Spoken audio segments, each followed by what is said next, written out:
Film की शुरुआत में दिखता है कि न्यूयॉर्क में हर कोई स्पाइडरमैन को पसंद करने लगा है। पीटर पार्कर अब खुश है, कॉलेज ठीक चल रहा है और एमजे यानी मैरी जेन से उसका रिश्ता भी अच्छा है। पीटर उसे शादी के लिए प्रपोज करने का प्लान बना रहा है, लेकिन दूसरी तरफ हैरी ऑसबॉर्न यानी नॉर्मन ऑसबॉर्न ग्रीन गॉब्लिन का बेटा पीटर को अपने पापा की मौत का जिम्मेदार मानता है। वो अपने पिता की टेक्नोलॉजी का इस्तेमाल करके एक नया न्यू गॉब्लिन बन जाता है। एक दिन हैरी अचानक पीटर पर हमला करता है। दोनों के बीच जोरदार फाइट होती है। फाइट के अंत में हैरी टकरा जाता है और उसकी थोड़ी याददाश्त चली जाती है, यानी उसे याद नहीं रहता कि पीटर ही स्पाइडरमैन है। अब कहानी आती है फ्लिंट मार्को की, जो एक छोटा सा चोर है। उसकी बेटी बीमार है और इलाज के लिए उसके पास पैसे नहीं। पुलिस से भागते हुए वह एक वैज्ञानिक टेस्टिंग एरिया में घुस जाता है। गलती से वो एक मशीन के बीच फंस जाता है और उसकी बॉडी रेत के साथ मिलकर उसे बना देती है सैंडमैन। अब वह इंसान की तरह नहीं बल्कि रेत बनकर किसी भी आकार में बदल सकता है। पीटर को पुलिस से पता चलता है कि फ्लिंट मार्को ही असली आदमी है जिसने अंकल बैन को मारा था।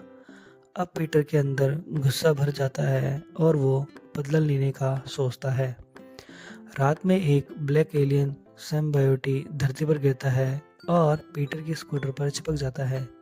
धीरे धीरे वो पीटर से जुड़कर उसे देता है ब्लैक सूट, जो उसे ज़्यादा ताकत देता है, लेकिन उसके अंदर का गुस्सा, अहंकार और नफरत बढ़ा देता है। अब पीटर और ज़्यादा आक्रामक हो जाता है। सैंडमैन एक बैंक ट्रक लूटता है। पीटर उसका पीछा करता है। ब्लैक सूट पहनकर पीटर सैंडमैन को बहुत बेरहमी से हराता है। अंत में वो सैंडमैन को पानी के टैंक में गिराकर मार देता है, लेकिन असल में सैंडमैन नहीं मरता, बस बिखर जाता है। एमजे को अपने शो से निकाल दिया जाता है। पीटर अपनी नई सक्सेस में इतना खो जाता है कि एमजे की फीलिंग्स को समझ नहीं पाता। ब्लैक सूट के असर उसके व्यवहार में भी दिखने लगता है। डेली बुगल में एक नया फोटोग्राफर आता है, एडी ब्रुक। वह स्पाइडरमैन की नकली फ़ोटो बनाकर उसे बदनाम करने की कोशिश करता है। पीटर उसे पकड़ता है, सबके सामने उसकी बेइज्जती करता है और नौकरी से निकलवा देता है। गुस्से में एडी गिरजाघर जाता है और प्रार्थना करता है कि पीटर बर्बाद हो जाए। उसी समय पीटर चर्च में बेल टावर पर बैठा ब्लैक सूट उतारने की कोशिश कर रहा होता है। बेल की आवाज़ से सिम्बायोटी कमज़ोर होता है और पीटर से अलग हो जाता है, लेकिन सिम्बायोटी नीचे गिरकर एडी से चिपक जाता है और इस तरह वह बन जाता है वेनम। एडी यानी वेनम पीटर से बदला लेना चाहता है। वह सैंडमैन के साथ मिलता है क्योंकि दोनों को स्पाइडरमैन से नफरत है।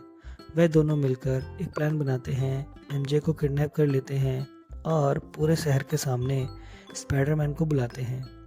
पीटर हार मान लेता है और हैरी के पास जाता है, लेकिन हैरी अभी भी नाराज़ था। हैरी को अपने बटलर से पता चलता है कि नॉर्मन की मौत उसके अपने ग्लाइडर से हुई थी, ना कि स्पाइडरमैन ने की थी। हैरी को सच्चाई समझ आती है और वो वापस पीटर की मदद के लिए चला जाता है। अब शुरू होता है क्लाइमैक्स का सबसे बड़ा फाइट सीन। सैंडमैन एक विशालकाय रेत का दानव बन जाता है।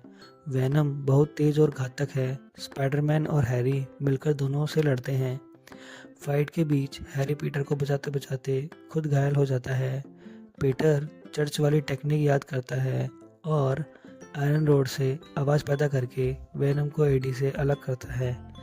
जैसे ही एडी वापस सिम्बायोटी की तरफ भागता है, पीटर विस्फोटक फेंक देता है और एडी मर जाता है।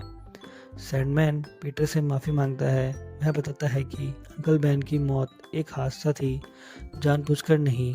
पीटर उसे माफ़ कर देता है। अंत में हैरी अपनी चोट की वजह से पीटर और एमजे की गोद में दम तोड़ देता है। पीटर और एमजे टूट जाते हैं, लेकिन धीरे धीरे अपने रिश्तों को फिर से ठीक करते हैं और ज़िंदगी में आगे बढ़ते हैं। तो दोस्तों, यह थी स्पाइडरमैन 3 की पूरी कहानी आसान भाषा में। अगर आपको ऐसी ही मूवी एक्सप्लेनेशन पसंद आती है तो हाँ, चैनल को सब्सक्राइब करें और वीडियो को लाइक ज़रूर करें। मिलते हैं अगली मूवी में।